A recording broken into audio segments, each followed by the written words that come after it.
కెనడాలో మరో భారతీయ విద్యార్థి దారుణ హత్యకు గురయ్యాడు. 20 ఏళ్ల శివాంక్ అవస్థిని దుండగులు కాల్చి చంపారు. దీంతో స్పాట్లోనే భారతీయుడు శివాంక్ ప్రాణాలు కోల్పోయాడు. శివాంక్ను కాల్చిన తర్వాత దుండగులు పరారయ్యారు. టొరంటో స్కార్బోరో విశ్వవిద్యాలయం సమీపంలో ఈ హత్య జరిగింది. ఈ ఘటనపై భారత కౌన్సిలేట్ తీవ్ర దిగ్భ్రాంతి వ్యక్తం చేసింది. బాధిత కుటుంబానికి సాయం అందిస్తామని ప్రకటించింది. అయితే ఇది జాత్యహంకార హత్య, మరేదైనా కారణమా అనే దానిపై స్పష్టత రావాల్సి ఉంది.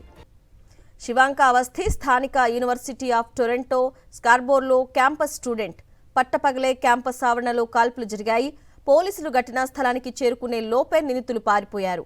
Highland Creek Trail Old Kingston road ప్రాంతంలో ఈ సంఘటన జరిగిందని, బుల్లెట్ గాయాలతో శివాంక్ అక్కడికక్కడే మృతి చెందాడని స్థానిక అధికారులు తెలిపారు. పరారీలో ఉన్న నిందితుల కోసం గాలింపు జరుపుతున్నట్లు వెల్లడించారు. టొరంటోలో ఈ ఏడాది జరిగిన 41వ హత్య ఇది. ఈ ఘటనపై యూనివర్సిటీ ఆఫ్ టొరంటో స్కార్బోర్ విద్యార్థులు ఆగ్రహం వ్యక్తం చేశారు. క్యాంపస్లో భద్రతా లోపాలపై విద్యార్థులు తీవ్ర ఆందోళన వ్యక్తం చేశారు. ఆ ప్రాంతంలో నిత్యం విద్యార్థుల సంచారం ఉంటుందని, ఎకనైనా భద్రత కట్టుదిట్టం చేయాలని కోరుతున్నారు. Shivank Awasthi university cheerleading team సభ్యుడు కూడా. ఆయన మరణంపై జట్టు ఇన్స్టాగ్రామ్లో నివాళి అర్పించింది.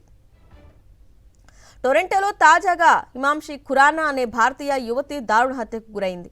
ఈ కేసులో అబ్దుల్ ఫఫూరి అనే వ్యక్తి కోసం పోలీసులు వెతుకుతున్నారు. టొరంటోలో వరుస హింసాత్మక ఘటనలు భారతీయ కమ్యూనిటీలో ఆందోళనకు గురిచేస్తున్నాయి.